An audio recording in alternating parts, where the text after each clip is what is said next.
Hello and welcome to Life in Diaspora with Larry Omotosho.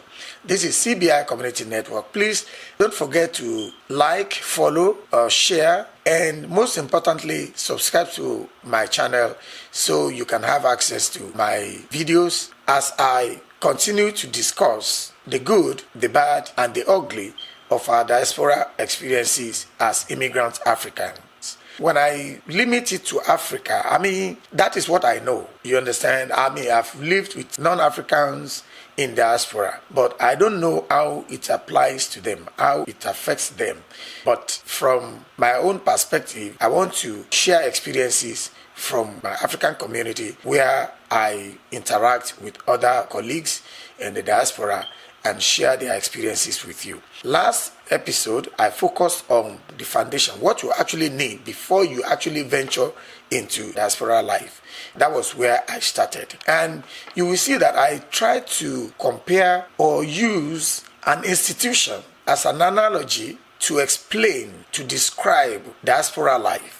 And the reason why I do this is because I have come to realize that diaspora is like an institution whereby you are a student of your environment, a student of your encounters in your diaspora journey. So to succeed in your diaspora ambition or diaspora desire, I want to see it like as if you are planning to go to an higher institution, in which case you are the student. And some of the things that you need to prepare before you actually venture into that adventure of learning, those are some of the things that I'll be discussing in this series of programs. Today, I want to talk about developing a vision for your diaspora ambition or your diaspora desire, or in other words, your journey. Now, I want you to realize the fact that venturing into relocation or migration from the comfort zone of your homeland to an unknown geographical location of the global space is a big risk. It's like trading a certainty for an uncertainty, because you are not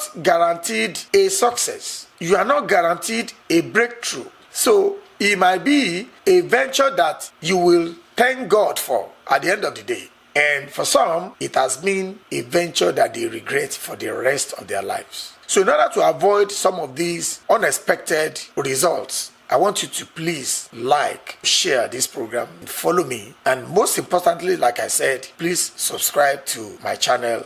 I will be dropping some vital information, some factual experiences that will guide you as you venture into the journey. So now, remember that you are just trying. It may work, it may not work. But is it worth the risk? The answer is yes, it is worth it. The fact that it doesn't work for some people does not mean it will not work for you. And also remember that because it works for some people does not even guarantee that it will work for you. So that is why it is important for you to look very well, look very far before you leave. Traveling abroad is not a venture you just rush into. I must confess that to you. Because if you rush in, don't be surprised if you need to rush out. It is very important. So don't look at your friend who traveled just a few years ago, and within just a few years, they come back home and started lavishing money. It doesn't work like that. No, that is really, really questionable. Or a friend of yours that just traveled out, and the next thing you see on Facebook is a posting in front of a mansion he claimed to have just bought, or in front of a luxurious car he just bought. I must confess to you, you just have to be careful. It's not like that. It's a lie from the pit of hell. That you just travel out and within 1 or 2 years, you have bought a mansion and all that and all that. It's a lie. I am telling you frankly, it's a lie. It doesn't work like that. It's not magical. You can't perform any magic in it. If it does like that, be careful. Something is fishy somewhere that you need to know.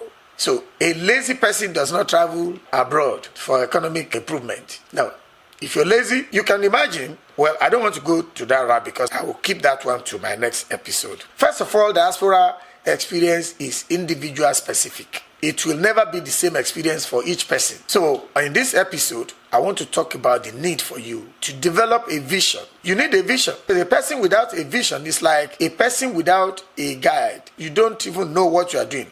Every way will look like a way for you if you don't have a vision. So you need to develop a vision. Do you actually need to venture into a lifetime change that you want to explore?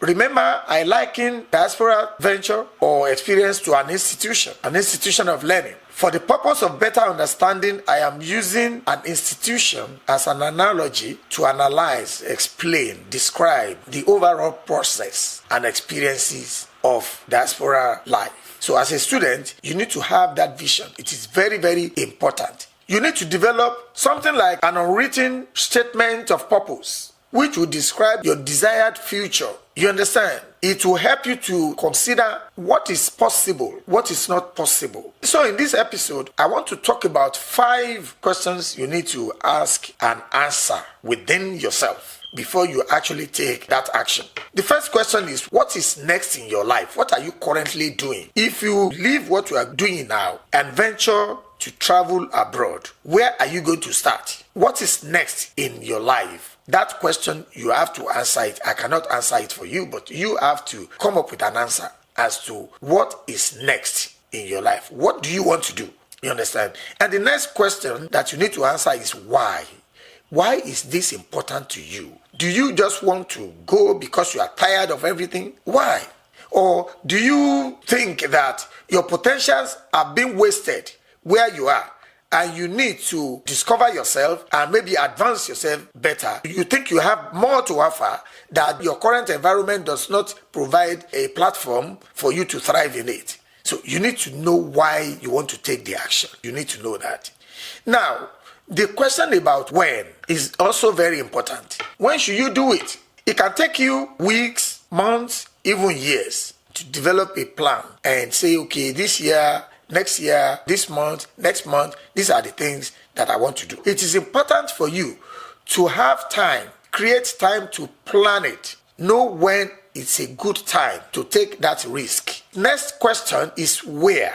Where are you going? It's so funny. Some people just pack their load and they start browsing the internet, and then they are going to any country where they can go. You need to ask yourself, this place you are going, how much do you know of the place? What is your chances of making it in that country? You know, some people, they even travel to a country where the economy of their current country, which is, let's say, Nigeria, is even stronger than where they went. So the currency is even weaker than where you are coming from. There are more job opportunities where you are than where you are going. So you need to think about all of these things and ask yourself, where am I going? So you need to ask yourself these salient questions. And finally, I want to talk about how do you want to plan it. And this is where the bulk of this discussion will be. In my next episode, don't forget to like, follow, share, and subscribe to this channel. And I promise, from me, according to my ability, and to you, according to your satisfaction. Remember, my name is Larry Omotosho. I'll see you in my next episode. And when we meet, we'll be talking about how to plan yourself, how to plan for your diaspora desire. Thank you.